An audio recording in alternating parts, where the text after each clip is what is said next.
자, 이제 85강 강의로 들어가도록 하겠습니다. 이번에는 계속 저번 강의에 이어서 상가 건물 임대차 보호법인데요. 자, 이 상가 건물 임대차 보호법에서 이제 주택임대차 보호법과 또 다른, 자, 계약갱신 요구 부분도 주택임대차 보호법에 없는 내용이지만 이 권리금 내용도 주택임대차 보호법에 없는 내용이고요. 이거는, 제 작년에 생겼던 부분입니다. 2015년 때 새롭게 들어온 내용으로서 사실 배우다 보면 뭔가 좀 이상해요. 엉터리로만 개정돼가지고 문제가 좀 많아요. 그러나 문제가 많더라도 법은 법이기 때문에 여러분들이 공부를 좀 해놓고요. 앞으로 개정된다고 하는데 언제 개정할지 모르겠습니다. 개정되면 그때 다시 한번 체크를 해서 한번 또 강의를 또 하도록 하죠.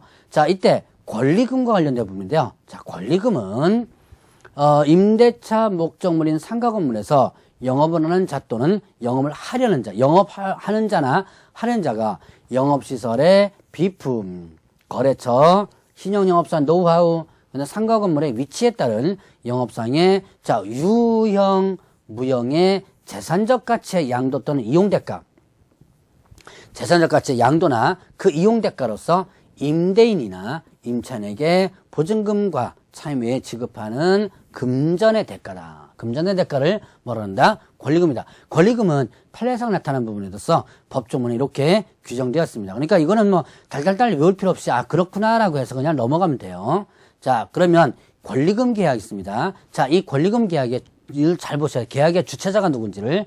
신규 임차인이 되려는 자가 임차인에게 권리금을 지급하기로 하는 계약이다.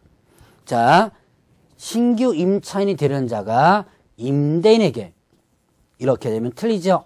자, 그때 임대인이 임차인에게 이렇게 하면 틀리죠. 자, 조심하시기 바랍니다. 누가 누구에게, 신규 임차인이 되는 자가 누구에게, 임차인에게 이렇게 된 거죠. 그 권리금을 지급하는 계약을 권리금 계약이라고 한다. 자, 그러면 이때 권리금의 회수 기회를 부여하는데요.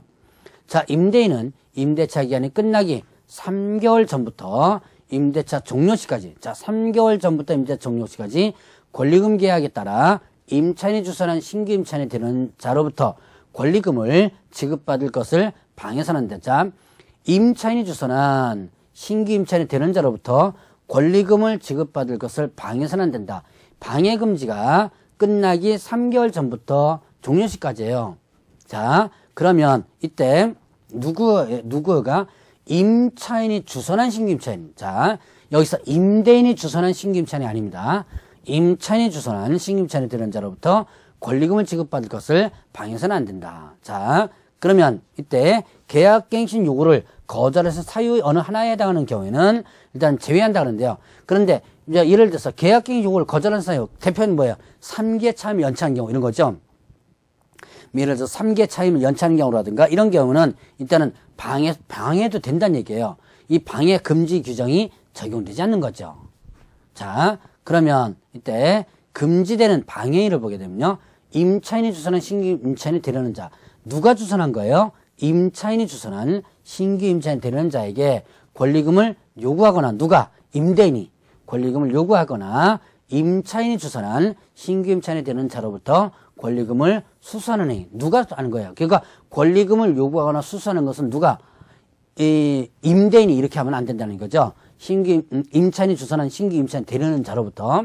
자, 그리고 임차인이 주선한 신규 임차인 되려는 자로 하여금 임차인에게 권리금을 지급하지 못하게 하는 해. 자, 임차인이 주선한 자. 여기에는 임대인이 주선이 아니에요. 임차인이 주선한 신규 임차인이 되려는 자는 자로 하여금. 자, 이게 임차인이 주선한 신규 임차인자에게 얘한테 권리금 주지 마. 이렇게 요구하는 거죠. 그렇게 해서는 안 된다라는 부분이에요. 자, 그 다음에 또 임차인이 주선한 신규 임차인이 되는 자에게 상가 건물에 관한 조세 공과금, 주변 상가 건물의 차임 보증금 그 밖의 부담에 따른 금액에 비추어 현저히 고액의 차임과 보증금을 요구하는 행위. 자, 이건 뭐냐면 상가 임대차 보증금이나 월세를 이걸 너무 터무니없이 시세보다 너무 터무니없이 요구하는 거예요. 그래놓고 뭐 하는 거야? 하든지 말든지 맘대로 해. 대부분 계약을 깨려고만 요구하는 경우가 있죠.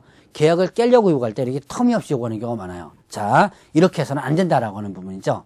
자, 그 다음에 또 그 밖에 정당한 사유 없이 임대인이 임차인이 주선한 신규 임차인 되는 자와 임대차 계약의 체결을 거절하니 정당한 사유 없이 임대차 계약을 거절해서는 안 된다는 얘기예요. 정당한 사유 없이.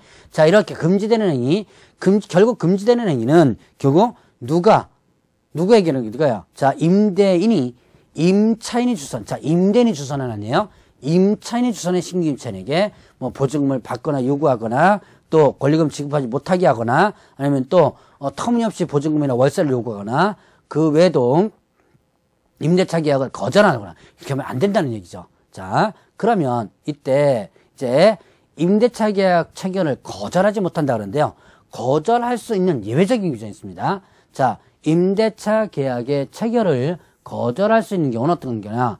임차인이 주선한 신규 임차인 되려는 자가 보증금 또는 차임을 지급할 자력이 없는 경우. 참 이 문장을 보면요.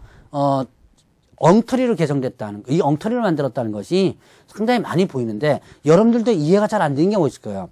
이거는 국회에서 법을 만들 때 적어도 이 법을 만드는 사람이 상가임대차를 한 번이라도 좀 임차인이거나 임대인으로서 한 번이라도 좀 해본 사람이 하나도 없는 것 같아요.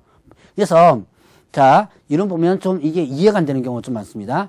임차인이 주선한 신규 임차인 되려는 자가 보증금 또는 차임을 지급할 자력이 없는 경우 실제로 어떻게 알아요, 이걸? 들어오는 사람이 자력이 있는지 없는지 실제로 모르거든요.